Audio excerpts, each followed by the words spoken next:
Good morning, this is Keisha Spivey, and I'm bringing you some Friday fire. This morning, I want to speak a very familiar scripture into your spirit, but then I want to talk to you a little bit about it from a completely different perspective. And what I want to read to you is Ecclesiastes 3. And it says, "There's a time for everything and a season for every activity under heaven, a time to born and a time to die, a time to plant and a time to uproot, a time to kill and a time to heal, a time to tear down and a time to build, a time to weep and a time to laugh, a time to mourn and a time to dance, a time to scatter stones and a time to gather them, a time to embrace and a time to refrain, a time to search and a time to give up, a time to keep and a time to throw away, a time to tear and a time to mend, a time to be silent and a time to speak, a time to love and a time to hate, a time for war and a time for peace." And this is one of my favorite scriptures because as I was reading it and thinking through it, I'm reminded how our lives are shaped in seasons. Seasons come and seasons go. People come and people go. People come into our life for different reasons and they leave for different reasons. And sometimes we get so caught up and so focused on staying in a set place and staying in a set season and staying in a set circumstance that we forget that our lives are not our own and that we've been bought with a price and that Jesus has full permission to intervene and intercede in our lives whenever and however he sees fit. And so often when things aren't going like we want, or we're being persecuted, or we're dealing with issues and the times start changing, we immediately start saying the enemy done this, or the devil's done this, or the enemy's after me. All these things that we say that we shouldn't say, giving the enemy glory. Shouldn't be talking about him. We should be recognizing that he's under our feet. But we do. And we start saying, okay, what am I doing wrong? What about this and what about that? And we start questioning things. Well, today I want to pose this from a different perspective. Just what if God is shifting the circumstances and the conditions and the things in your life to make you get uncomfortable so you'll let go of what you have so that he can bring to you what he's prepared for you?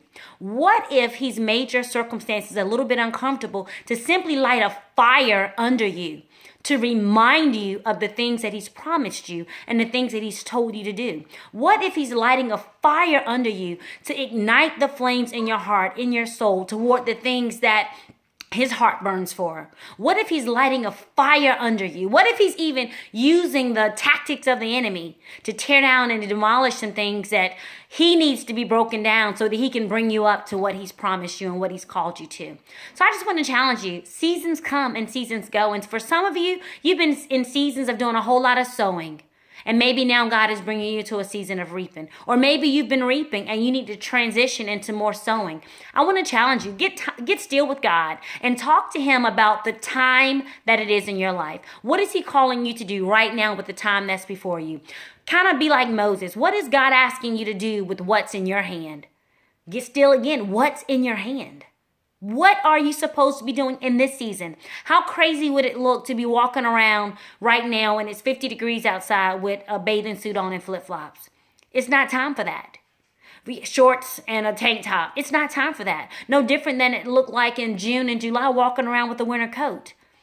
You're in the wrong season. The season has changed and you need to change with it. So I just want to challenge you. Take an inventory of your life. Evaluate some of the things that you're doing and ask yourself why you're doing them. Are you doing them out of habit?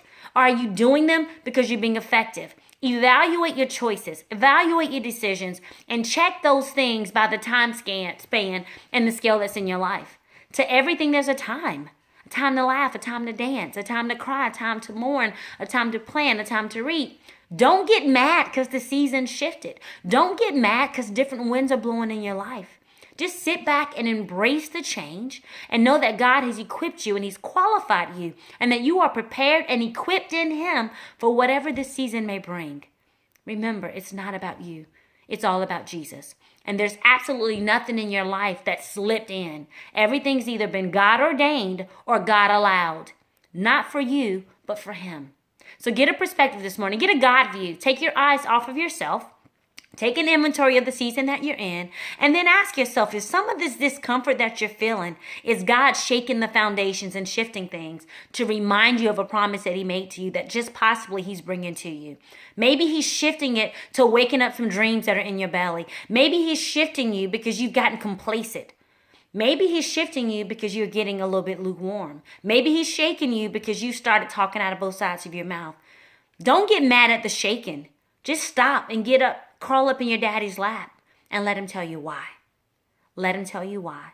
And instead of letting it discourage you or disappoint you or frustrate you, get fired up to move forward, full speed ahead into it, knowing that God did not bring you to it, to not bring you through it. Knowing that he's already prepared a thing for you, and maybe he's just refining you. Maybe he's repairing and preparing you. Maybe he's taking you through like silver, getting the dross out so that the reflection will be nothing but him and his purpose and his plan. So I love you. God bless you. Don't hate the season. Don't hate the reason. Just recognize times come, times go, times change. Embrace it. Have an amazing day and a blessed weekend. God bless you, and I'll see you on next Friday.